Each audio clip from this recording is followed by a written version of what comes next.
Have you ever wondered why everyone who's completed a Souls-like has it in their top 10 games of all time? I've thought way too hard about this, and I know it could just be a biased sample size of mostly my friend group and, random top 10s you see online, but it's always the first one they play too, and I think I know why. Now, what made me think about this initially is that these games often stand out as the only difficult game on these top 10 lists. We're talking a list with 3 JRPGs, 2 Pokemon games, Animal Crossing, Super Mario Odyssey, Mario Kart Double Dash. And then bam, right in the middle, Bloodborne. And you're like, why? And the answer as to why is obvious to those who have played a Souls-like to completion before. These games are an experience on a first playthrough. They are an entire fucking ordeal to get through on your first playthrough. Most games don't challenge you in the same way that a Souls-like does. But what makes them special, and why I think they're so common on these top 10 lists, is that they have a much wider reach than other similarly difficult games, and they also have a reputation for being fair. I think that word of mouth does a lot of the heavy lifting for getting people into Souls-likes these days. Where lesser known difficult games have to invest the player despite the difficulty before they bounce off, Souls-likes have a reputation as a sort of trial by fire, which sets the player's expectation before they've even started up the game. There's been more than 1 or 2 video essays built on the premise of proving the elitists wrong and showing that absolutely anyone can complete a Souls-like, and that absolutely no talent is required to do so. And the thing I find fascinating about this is that to a lot of people, the Soulsborne Ring games act as a sort of bucket list item to complete. That every gamer who's been around for long enough should have played one of the Souls games and beaten it. And correct me if I'm wrong, but I can't really think of any other game or franchise that has the same status that the FromSoft catalog does, as a sort of cultural touchstone that you're expected to engage with and form your own opinion about, despite being, practically speaking, extremely difficult games compared to what most people enjoy and, would engage with on a voluntary basis. But that only explains why people give Souls-likes a chance. It doesn't explain why they end up in everyone's top 10 lists, which is what I'm really eager to dissect today. And what better way to start than by discussing the keyword that I think really encapsulates the whole thing, which is friction. Okay. Am I questioning the vision of this game? No, I know they weren't looking.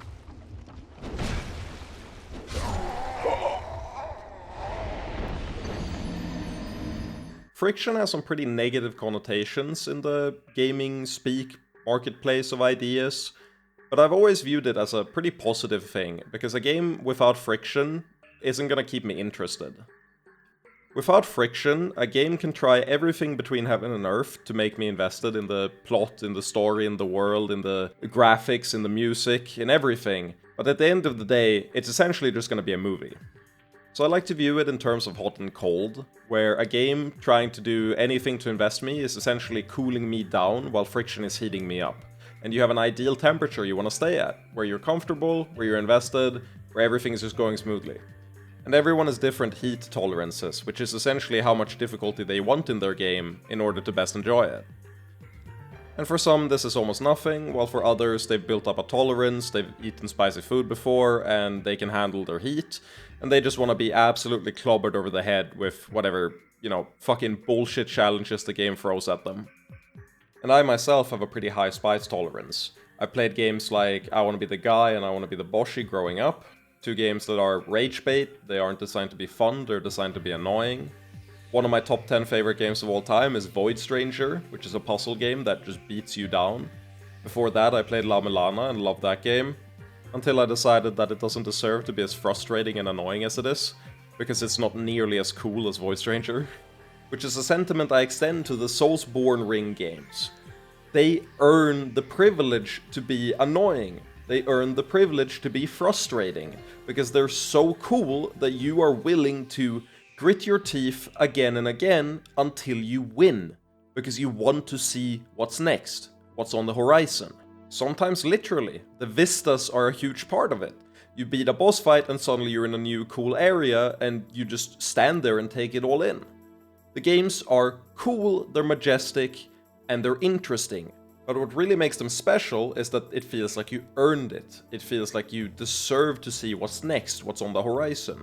The friction is what makes these games special, and it's what makes them memorable. And memorability plays a huge part in where a game is placed on these lists, because top 10 lists are a sort of crystallized expression of your experience in gaming.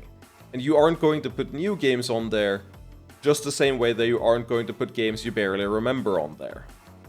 Now you might reasonably say, but Pipsqueak, I just finished Elden Ring and I hated every second of it.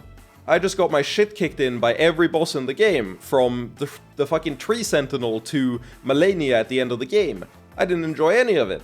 I didn't know where I was, I got lost, I didn't know how to play, and it was frustrating, more than anything. The overwhelming sensation of the game that I was left with was frustration.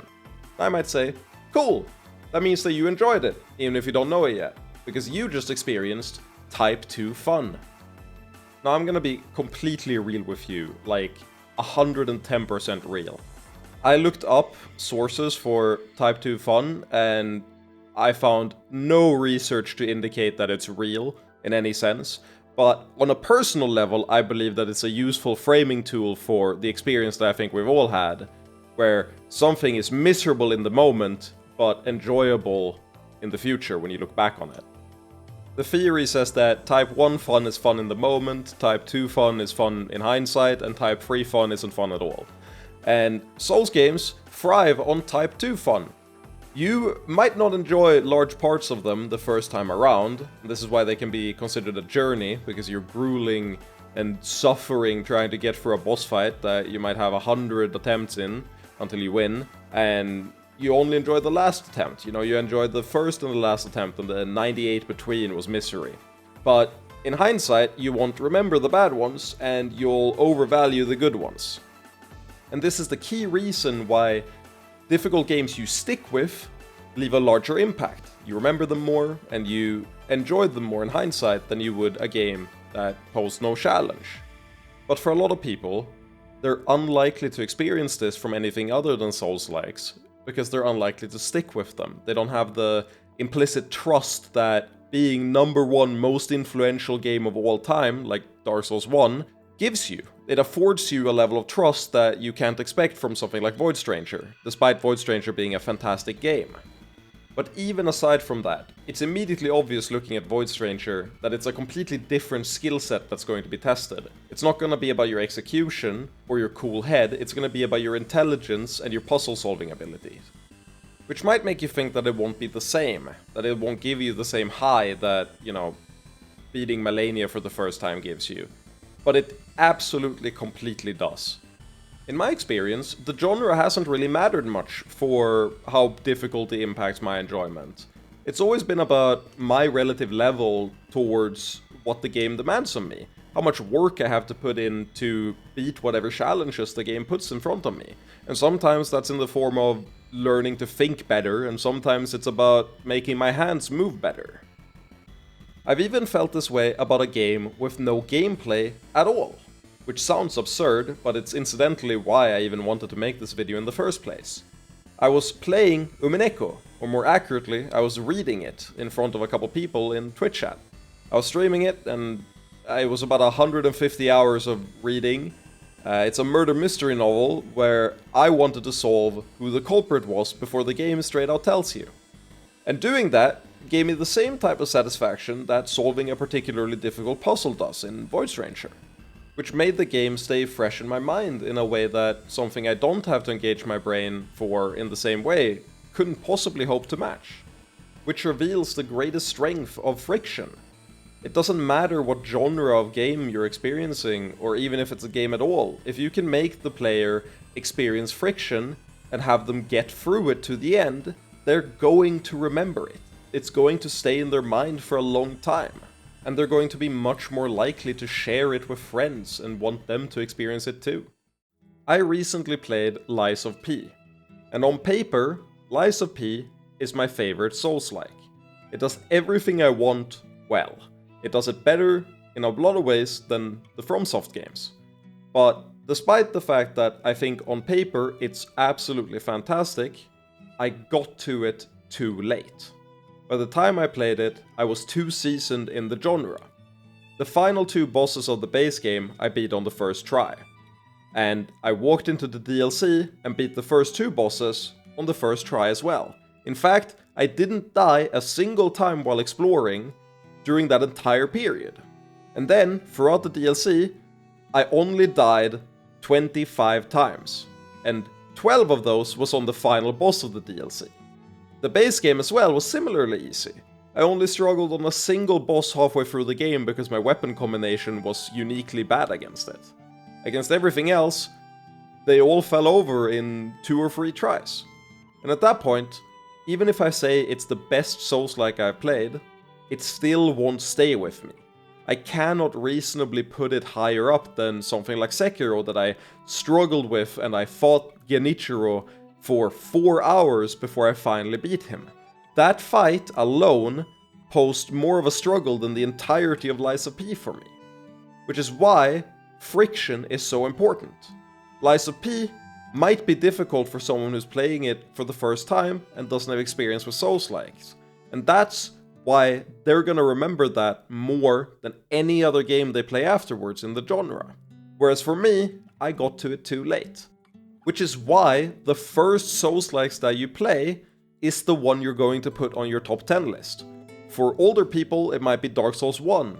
For younger people, it might be Elden Ring. It doesn't necessarily have much to do with the absolute quality of the game. It's just that when you get more familiar with what the game demands of you, and you become more comfortable with reaching those demands, and it becomes intuition more so than a struggle, it's going to be less memorable. It's going to be less of an unforgettable experience.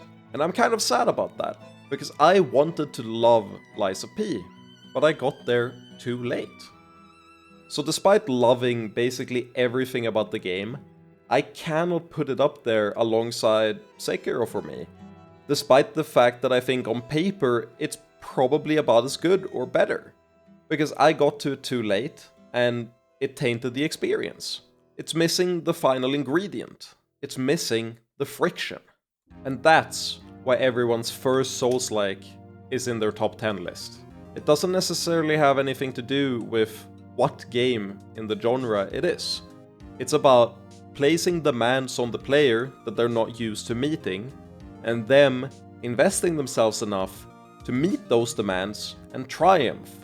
And that feeling of triumph is what you're going to remember. That's what you're gonna walk away with by the end of it. And it's going to feel a lot more real and a lot more earned than what you're gonna get in other less difficult games.